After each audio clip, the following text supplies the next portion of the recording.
এই যে আমাদের রাজ্যের ভাতাশ্রীরা ভাতা পেয়ে পেয়ে তাদের অবস্থা আজ এই রকম হয়েছে।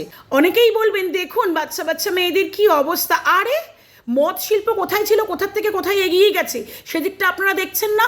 ভাতা শিল্প কোথায় ছিল, 500 টাকা থেকে শুরু হয়েছে, আজ কোথায় পৌঁছে গেছে? পরিযায়ী শ্রমিকদের 5,000 করে দেওয়া হচ্ছে। ভাবতে পারছেন? মদ শিল্প, ভাতা শিল্প আর চপ শিল্প কোথায় ছিল, আর মাননীয়া কোথায় তাকে টেনে নিয়ে গেছে। তাই এরা সেই শিল্পকেই একটু তোল্লাই দিচ্ছে, আর আপনাদের সেটাই সহ্য হচ্ছে না। কেন বলেন তো? আপনারা এত নিন্দুক কেন? মদ শিল্প কোথায় ছিল আর সেটাকে মাননীয় এখন কোথায় পৌঁছেছে? চপ শিল্পের রমরমা পশ্চিমবঙ্গে, চপ শিল্প এখন চতুর্দিকে সুদূর প্রসারিত। আর ভাতা শিল্প সে তো আমাদের ঘরে ঘরে, গঙ্গায় এখন নামতে হয় না, গঙ্গায় এখন ঘরের দুয়ারে চলে আসে। আপনারা নিন্দুকেরা তো প্রত্যেকটা বিষয়ে নিন্দা করতে থাকেন, কিন্তু বাংলা তার নিজের মেয়েকেই চায়, কারণ মরার পরেও ওনার কাছ থেকে 2,000 টাকা পায়।